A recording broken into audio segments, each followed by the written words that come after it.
السلام عليكم ورحمة الله وبركاته، ازيكم عاملين ايه؟ لو بتحتاري كل يوم هتاكلي ايه، هتطبخي ايه، هتغدي ايه، اشتركي في قناتي وكل يوم هنزلك اكلاتي وخدي فكرة واطبخي بكرة.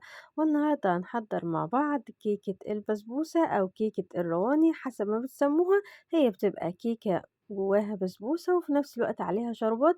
هنبدأ ونقول كده بسم الله ونبدأ المقادير بتاعتنا. أول حاجة معانا هنا محضّرين 3 معالق من السمن نكون مسيّحينهم زي ما أنتم شايفين كده، ويكونوا باردين طبعًا بحرارة الغرفة، عشان تقدري تقلّبي فيهم البسبوسة بتاعتنا، عشان طبعًا هننزل كده عليهم بكوباية من البسبوسة طبعًا، وهنبدأ نقلّبهم كده بحيث إن كل حبّاية في البسبوسة تتشرّب السمنة بتاعتِك إن شاء الله، وهننزل عليهم كده بكوباية من الزبادي، وهنملى كوباية الزبادي حبّة من اللبن، يعني كوباية لبن من كوباية الزبادي.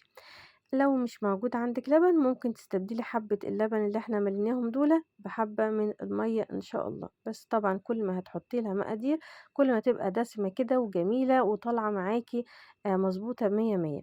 هنبدأ نقلّب كده كوباية الزبادي وكوباية اللبن اللي إحنا مليناها كده عيرناها بكوباية الزبادي، ونبدأ نقلّبهم كده لحد ما الخليط بتاعِك يبقى متجانس وطري بالشكل اللي أنتِ شايفاه ده، وبعدين هننزل عليهم بباقي المقادير. طبعًا إحنا كده كأننا حضّرنا البسبوسة وهنبدأ نحضّر الكيكة على البسبوسة. هننزل هنا عندنا ببيضتين وعليهم كوباية من اللبن، وعليهم طبعًا كوباية من الزيت، أنتِ كده كأنِك بتحضّري الكيكة فوق البسبوسة إن شاء الله.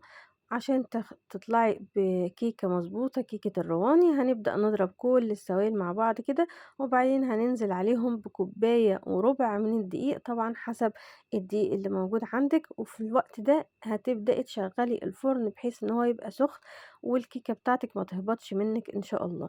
ضربنا كل المكونات في بعض ما تبقاش غير هنحط كده كيس البيكنج باودر و2 فانيليا طبعًا، واحد عشان البسبوسة وواحد عشان الكيكة، ونبدأ نضربهم كده زي ما انتم شايفين، ونحضّر الصينية بتاعتنا تكون مدهونة زيت وندخّلها الفرن كده لحد ما تطلع.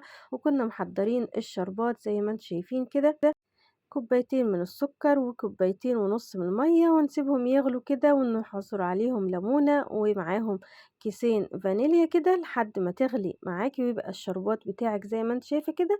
وأول ما تطلع من الفرن والشربات بارد إن شاء الله هتسقيها وتبدأي تزينيها كده حبة جوز هند، حبة فول سوداني، حبة فستق اللي موجود عندك.